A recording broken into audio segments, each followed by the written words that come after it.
Un compte-rendu est élaboré à partir des réflexions et des points qui ont été traités pour le cas. Ce compte-rendu est ensuite dactylographié, envoyé à tous les participants, mais également aux autres membres du service, en tout cas quand ils sont concernés par telle ou telle problématique. Ça peut être aussi adressé à des gens extérieurs s'ils ont été impliqués également.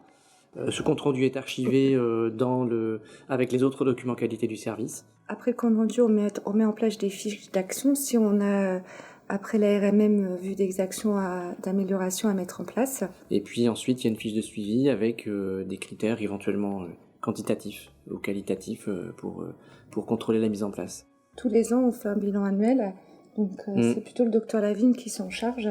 Voilà, donc avec le nombre de cas, le nombre de fiches actions, et bien sûr les participants de chaque séance, et ensuite les conséquences, le suivi de certaines actions prioritaires. Notre CHU est organisme de DPC, donc nous avons présenté notre RMM à la commission DPC du CHU qui a validé notre RMM, ce qui nous permet de reconnaître, de valider le DPC de chaque participant à la réunion. D'où l'importance, comme vous disiez, Dr Lavigne, au début, de la liste d'émargement, qui permet de bien valider le DPC à chaque participant.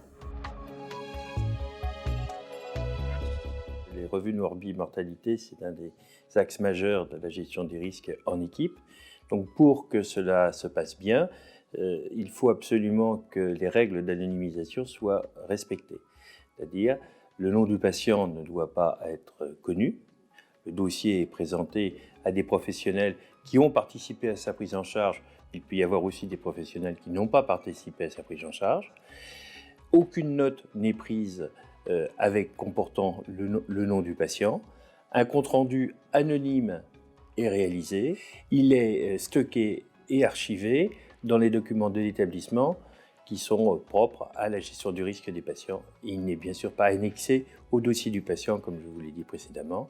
En revanche, si au cours de la revue de morbimortalité, il apparaît qu'il y a des éléments qui peuvent poser un problème à la prise en charge du patient, le patient devra être absolument averti de ces éléments. Les RMM font bien sûr partie du développement professionnel continu. Le développement professionnel continu est composé de deux activités, une activité cognitive de formation médicale continue et une activité d'analyse des pratiques professionnelles.